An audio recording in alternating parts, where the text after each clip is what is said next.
Welcome to the Self-Love series, where the intention is always to inspire others to better love themselves to reach their God-given potential. I'm your host, Cassatika, your life coach. Today's guest on the show is a first-timer of being on a podcast. She is the hype. She is a vibe always.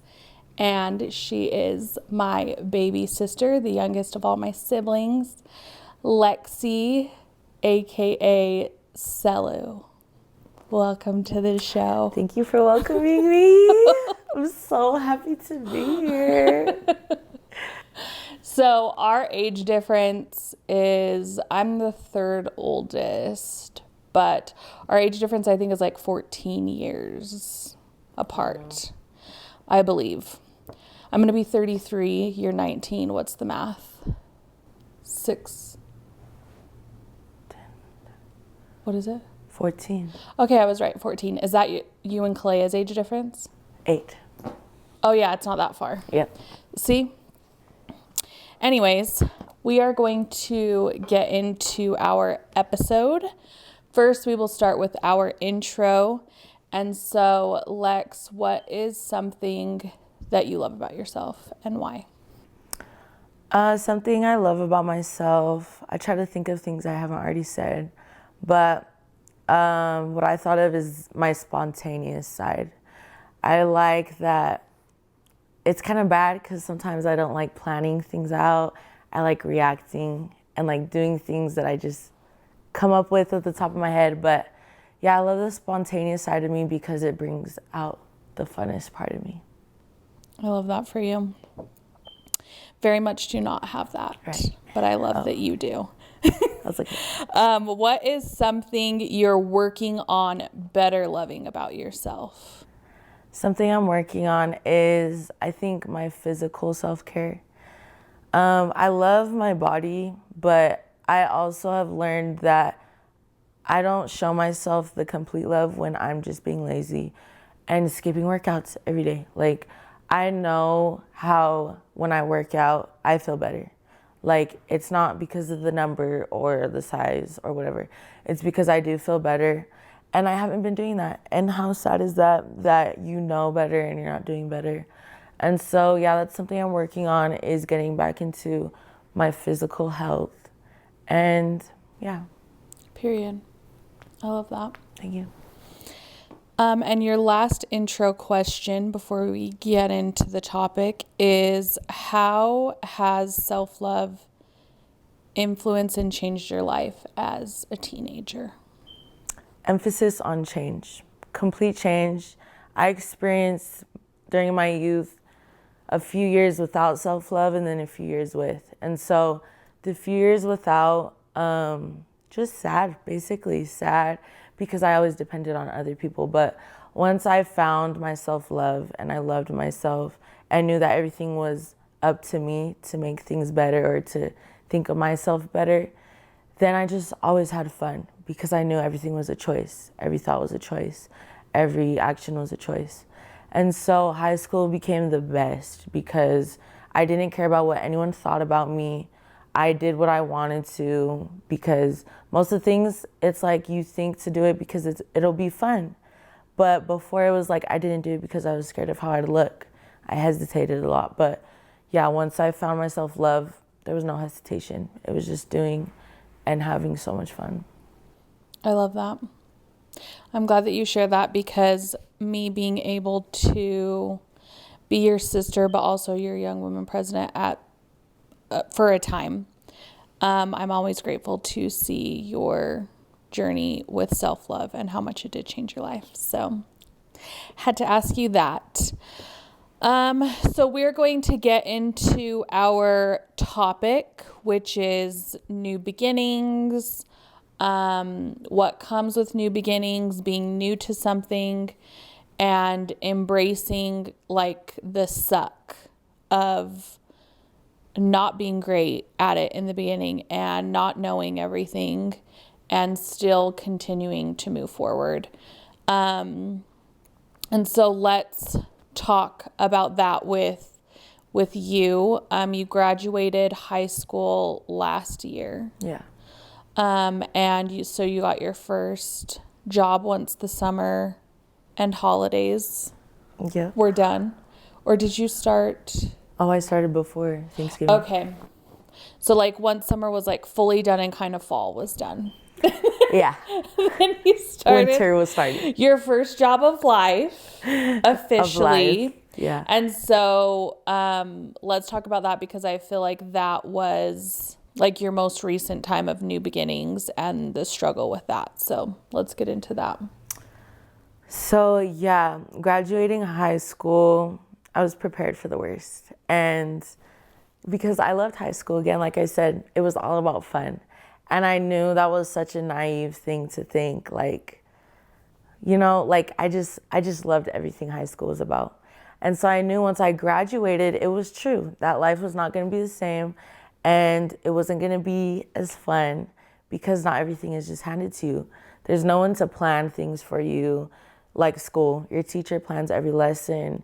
They plan the fun activities, assemblies, and that's all gone now. And so I was prepared for the worst, but life definitely gave me way worse, because I didn't know it could get so black and white. Like, it was just boring.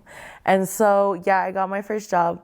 I was very blessed, though, because my job was a great atmosphere of people and very Christ-like examples, very in tune with their bodies and mindset. And that's what I love. And so I was very lucky to be blessed with that. But there was definitely, the thing I struggled with was being at the bottom again, because I feel like in school I was only at the bottom during kindergarten. And so like you're a baby at that time, but yeah, work, it was my first job ever. And so it was like I had to learn everything. I didn't know what VTO was, PTO. Felt embarrassed because my friends did, everyone did. And so they're like, oh my gosh, it was just kind of pity. Like, oh my gosh, you don't know what that is yet? And I was like, yeah, I don't. I've never had a job, which I didn't care. I wasn't going to work in high school. But yeah, I felt like a baby learning how to crawl with work. And it's not necessarily like just having a job. It was the things we did. It was very much hands-on. And so the things we did, it was like we made shirts. And so how we made them was kind of like difficult, like you have to be careful. And I just kept messing up. And I thought I was doing good personally. Like, I was ready for that shirt to come out and be perfect. And for no one to say, oh, there's a mistake here, there's a mistake there. No, multiple times. Even the machine, I almost broke the machine multiple times, 7 times. And embarrassing, because usually I'm used to being here. My grades have always been good. Graduated with 3.9 on the dot. And so that was very rare to feel like I was the one at the bottom and I was the one that needed extra help, extra coaching, extra lessons. So yeah. First of all, side note, if you hear the flippin' Tongan chirping alarm, if you follow me on social, you know that I bring those up to notify Polynesians that it's not a normal feature of smoke detectors, that it means your battery's low. And mine's been chirping all week. We've had a busy week, so we haven't changed it. And if you hear it, I'm acknowledging, I'm aware, I'm a hypocrite that I have that happening. But going back to what Lexxi shared with her job, and like no matter our ages, there's going to be like different seasons we go into to where we are brand new at something. Like you brought up with school, that was like the last thing to feel like you're starting from the bottom. And it's the same once you get work of like starting at the bottom and having to grow. And so I feel the same with where I'm at in going to school to become certified as a coach. And I feel like for myself, I don't know, Lex, if you feel the same, that when I do things that I feel like passionate about, like I know I'm supposed to be doing those things and I'm interested in it, I'm used to like naturally excelling and having it feel like something natural and that I'm good at. Mm-hmm. So for this, like going to school and pursuing this career, I like knew and felt like confirmation from Heavenly Father that it was something that he wanted me to do, and it's like the work that he has meant for me to do. But ever since starting school, like nothing has felt natural. I haven't felt good at it. And like, same as you, of feeling like you expected to like not have any mistakes, anything like that. I've been the same. Like with mine, we have to do like one-on-one practice sessions with coaches, like master certified coaches. And I thought, like, after doing classes and everything, like I felt like I got it and understood. And that didn't translate at all when I got in the sessions with them. And I just like bombed it. There's so many times where I just like went blank and like nothing was there. And I just felt so dumb. And so it's a very like uncomfortable, not normal feeling for me, but I'm very much there as well. So I feel grateful we've talked about this, that I have somebody else that's like on in that same area. So then even though we're doing different things, we can both like relate to each other in those ways. With just like embracing being a beginner and sucking and not expecting it to be like overnight, that it's going to come easy. So with that being said,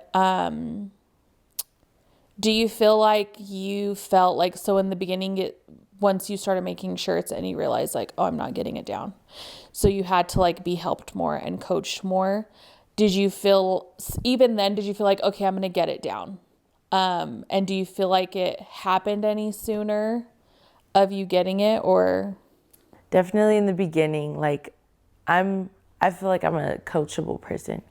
And so I'm okay with being critiqued. Like, yeah, I'm not perfect. So teach me how to like do this. Like, I'm okay with messing up as long as I'm taught how to do it right. And so definitely the help was there, but it just wasn't, I guess my hands weren't putting the shirt on right, or Heavenly Father was just like, nope, you're just not going to do this right for now. And yeah, that took like a month.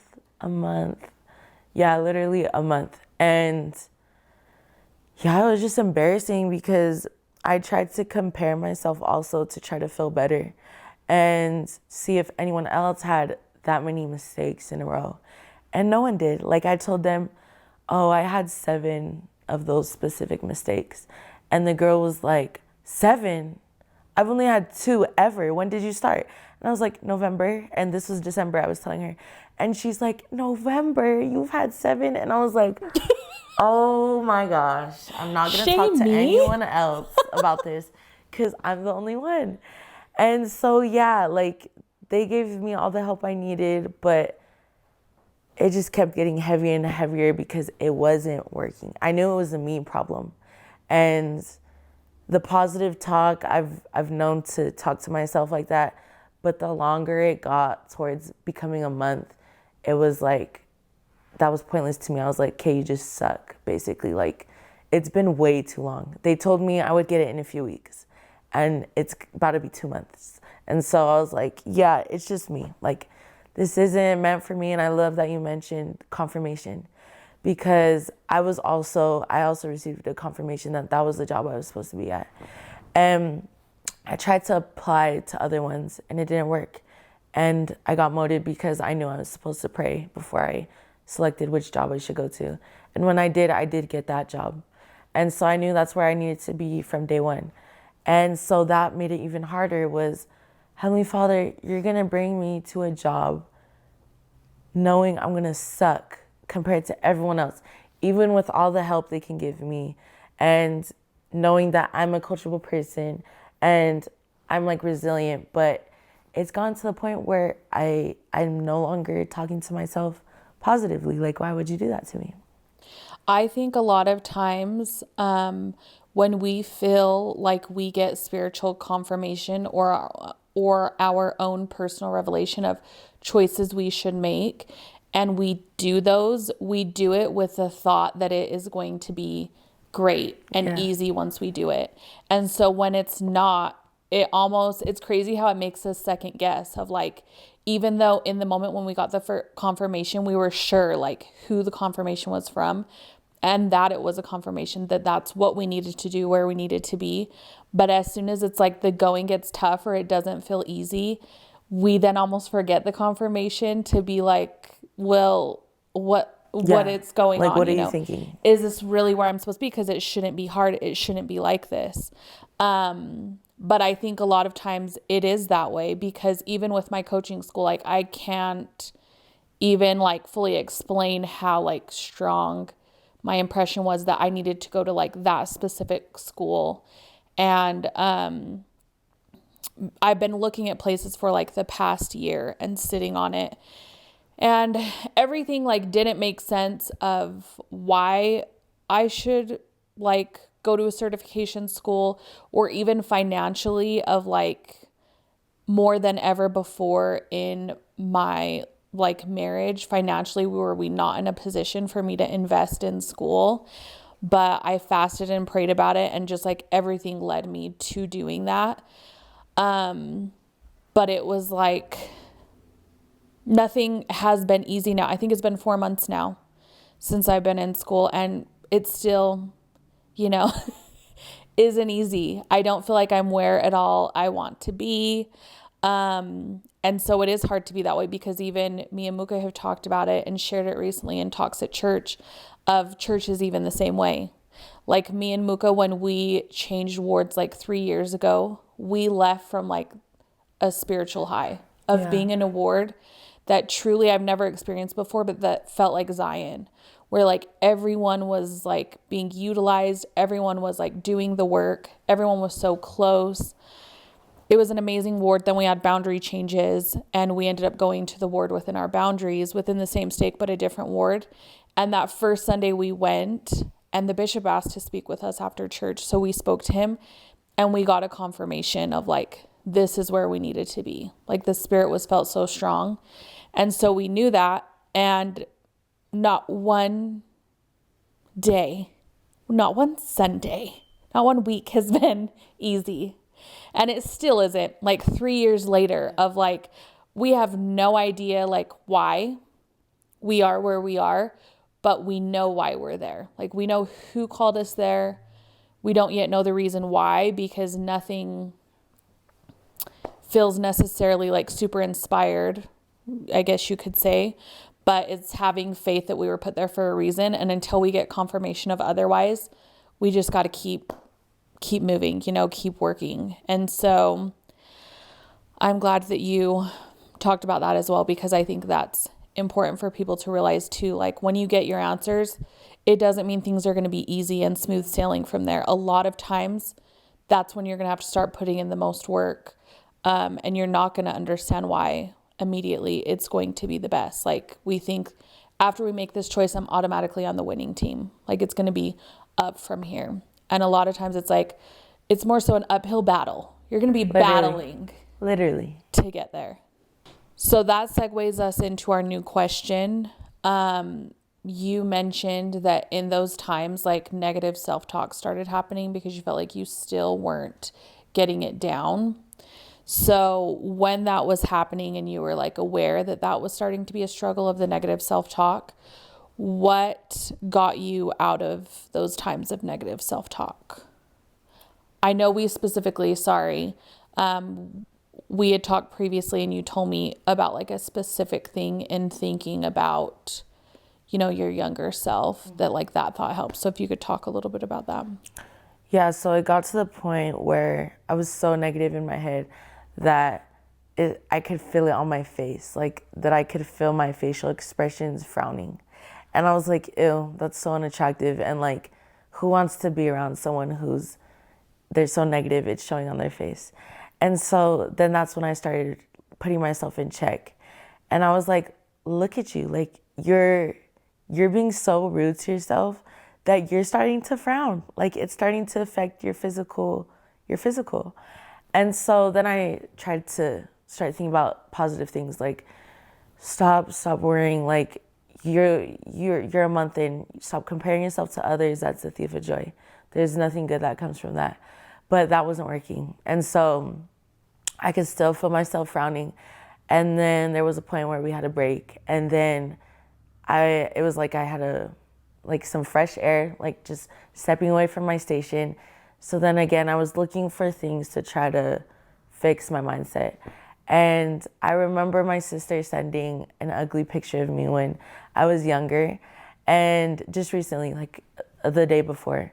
And I just thought of that, and I thought like just like picturing myself that younger age, and I was like, would you talk to her like that? Like with everything you're saying to yourself right now, would you say that to her? And would you say the things that you've been telling Heavenly Father to her too? Would you tell her there's gonna be a day when Heavenly Father tells you to go to this job and you're just gonna suck at it? And I'm sorry, but that's just how it has to be. And basically be so negative and not guarantee anything good coming from it. Would you tell her those things? And would you like just use that vocabulary that you suck and that it doesn't matter? It is what it is. And so then instantly I got protective over myself, and I was like, no, I wouldn't say that. Like that's disgusting. Like you would never talk to a younger anything like that. And I also thought of my niece because she's about to turn 3, and she was like my first baby. Like Kalea is her older sister, and she feels more like a sister to me than a baby. And so when Lucy was born, I was able to like actually take care of her like she's a baby. And so I thought of her, and I was like, would you even tell Lucy those things? Would you want anyone to tell her those things? Could you imagine her talking to herself like that? And yeah, it just made me emotional. Like, how dare I speak to myself like that then? Like the little me would be so sad to see that the older her was talking to herself like that. So yeah, that's what got me out of my mind. I love that. And I think that's a super important practice, whether it's our negative self-talk about like struggling to get something down, or even when it comes to our body, of like thinking of the person you were looking in the mirror and like putting down about your physical appearance, like seeing that person in the mirror as the younger version of yourself. And like, would you say these things to her, or how would you feel if she heard you, like your inner child heard you saying the things that you say? And I feel like thinking of it that way is like a better approach to like having more compassion for yourself. Because I know for sure that works for me as well, like trying to think of that. It's just like helpful in a way to give you like grace, you know? Mm-hmm. And I like that you brought up too you had said even of like, you've only been doing it for like a month or 2 months, like you're still a beginner, it's fine. I feel like especially with our type of personalities where we like to like do our best, like you brought up your grades and always keeping those good. I feel like in a lot of things that I fully put my all in, I could be a perfectionist.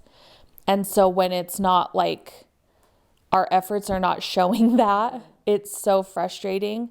And it's like we expect ourselves to like immediately get things down, when it's like, even with my school, and I'm like, it's been 4 months now and it's not any easier, but it's like, that's a very small amount of time. And also like background information from like why I got so protective over that thought was because ever since I've had Lucy, like she's not my baby, she's my sister's baby, but ever since she was born, it became a habit for me to always tell her like, you're beautiful, you're perfect, you're strong, you're smart. And even when she was like an infant, couldn't understand a thing. But it's because that time I had my self-love, and I understood because of Cass, like how affirmations are so important. And so that's what, like I told myself, like, don't you want them to grow up like knowing these things and not having to learn like you did, like not having to go through so many years and like being insecure and being negative towards yourself. Don't you want that for them? And so I knew it could start with just by saying things, and how powerful those things could be when they got older. Like one day Lucy will have it memorized that, yes, I am strong. Yes, I am beautiful because Auntie said so. And I've heard her say that so many times that I know it, because that's all I've heard is positive things. So that's why I got so protective, was because I knew that if those could be so powerful, so could negative words. And that was the last thing I wanted, was for anyone to tell Lucy that, like, something negative and her believe it. And so that's why I was like, yep, cut it, because I just had to realize that the words were so much more than just words. Right. They either build you up or they knock you down. And when you were saying that, I thought about how when it came to dancing, that was my first love and passion that I felt as like a young teen and through my teens to my early 20s that I did with Polynesian dancing. And when it comes to positive self-talk, I feel like my family hyped me up, like that I was that girl with dancing. So I really felt it. And I was out here doing competitions, solos, and I truly thought, even after I didn't win, I thought like rigged. I should have won. And now, older and watching back, I'm just like, the confidence was 100. The actual skill in itself was a 4, mid. A 5, mid, very much mid. But I love that I had that confidence, and I'm like, I love that for her. She was that girl, even though she was not really like that girl. But my effort and like how hard I worked, it always showed to like my dance teachers, my instructors. And so I still take pride in that, of like, okay, I was not what I thought I was. Like, I was not that great, but I was teachable and I worked really hard. And I had the confidence that I was great, even though I wasn't the best. But it started from, I would have never thought that if my family never like continued to water me with those thoughts of like, you're great. And so I was like, you're right, I am. I'm going to keep doing it. It's fun. Yeah. So I think that's super important. And then also, I think I heard it somewhere, but I don't remember where. But in thinking of like, in terms of growth and learning new skills, I don't think any time beats our first years of life. Like, think of it of they're learning like sensory, to like see things, to use their hands, all these things that are so new. Then you're learning talking, like hearing your own voice. You're learning walking. All of those things you learn in such a short amount of time. Like within 2 years, 2 to 3, like you're learning all those major things to become like a functioning human. And also think of like how we baby talk and how like we nurture and like talk to them so loving. And I think it's amazing to think of like, that is how it could be possible to learn so much things like so quickly, because you are like nurtured in that way of like so much love and affection given to you, and how you're spoken to is never as like gentle and loving and supportive as when you're little. But it's like great that way because of what essentially we're trying to achieve as someone that's 0 years old. So it's like, to me, and thinking of that, I'm like, you're 33. You're going to figure it out. Like, you just have to get flipping certified through your school. Like, you are not your 0-year-old self to 3 that is learning to talk, walk, all those things, and you figured it out. Like, it's going to be fine. So it's like, puts it in perspective. Yeah.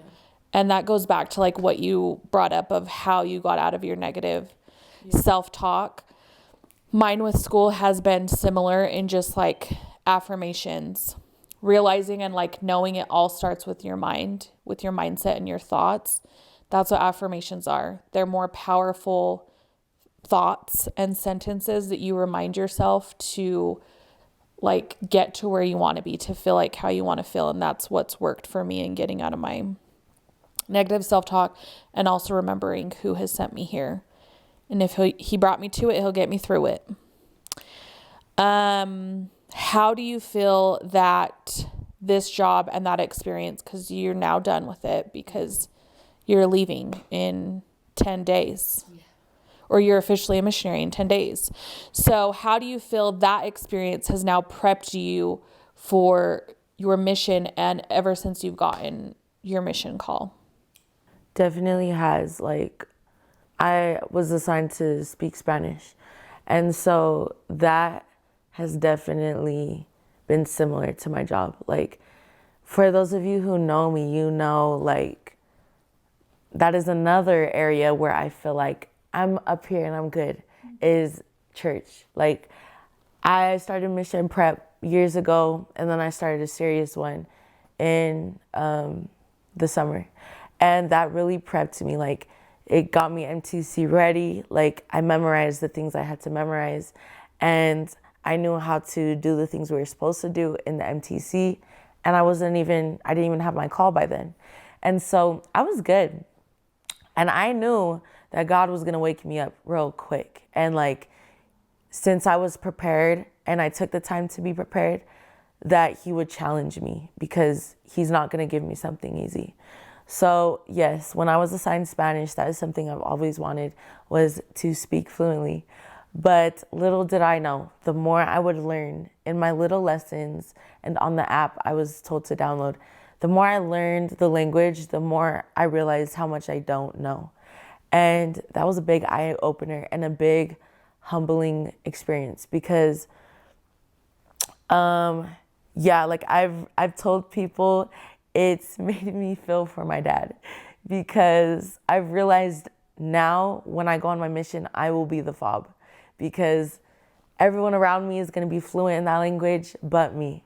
And that is so weird, because I've always pictured fobs as other people, not Americans, but now I'm going to be the American fob. And so I just picture myself having broken Spanish and trying to communicate, having to use objects to try to signal to them what I'm trying to say. And so I felt like those 2 years again, those 2 first years of life, and trying to be able to crawl again. And it's just so unfamiliar. But it is great to know that like I experienced that with my job, being at the bottom, and it feels good to be at the bottom, because you know that you're going to meet people in your life that feel that way too.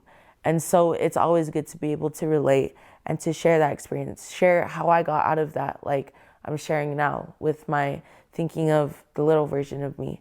And so that is definitely a blessing with everything we go through, but specifically this right now, feeling like I'm at the bottom, because I can't wait to meet people on my mission that feel that way. And I just get a rush of relief, because I'm like, listen up. I felt that same exact way, probably while I'm teaching them right now, but before I even came to my mission, before I got my call.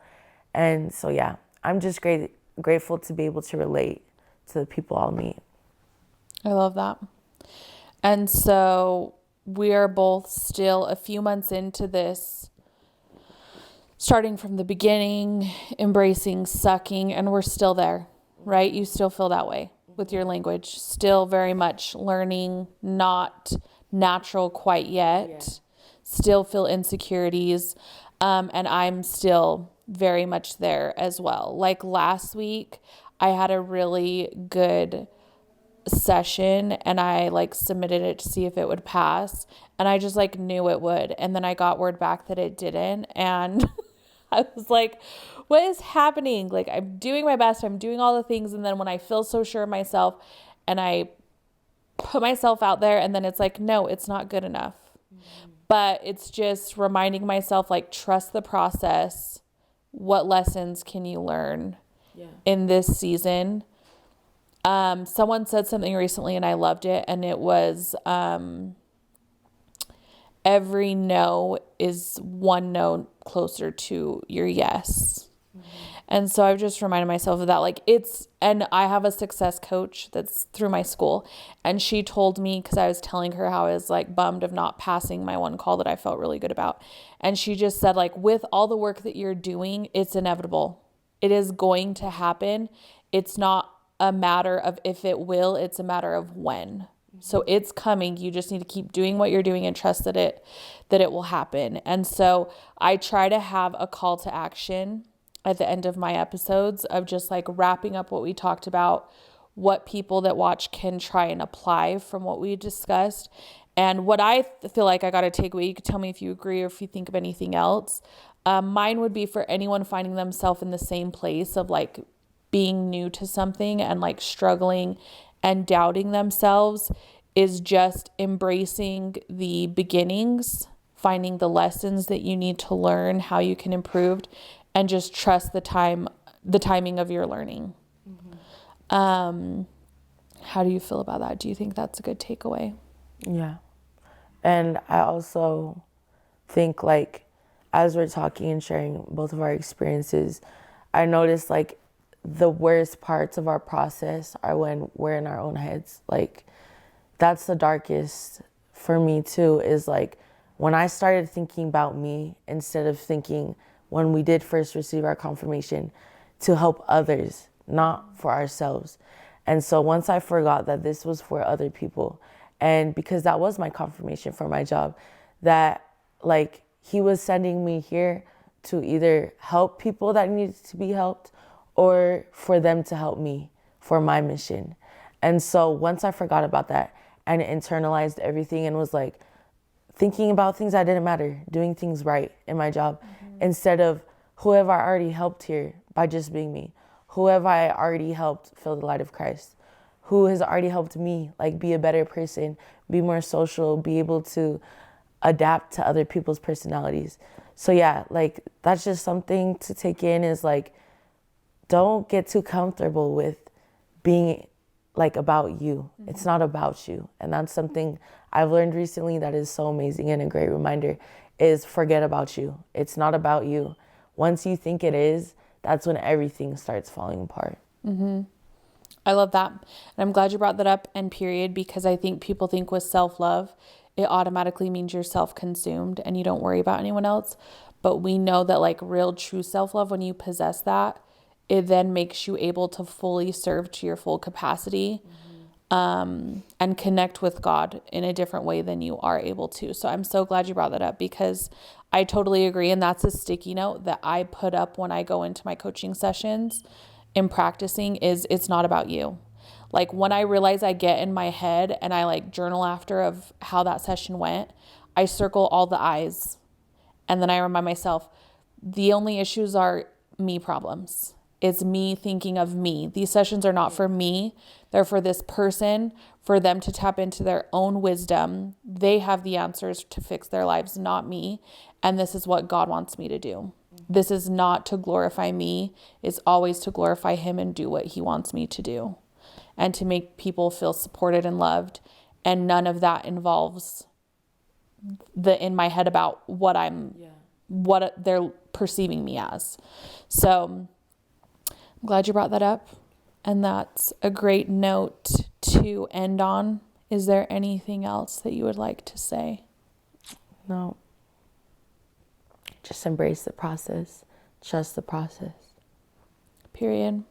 And Lexxi officially becomes Hermana Tatafu in 10 days. And she is serving where?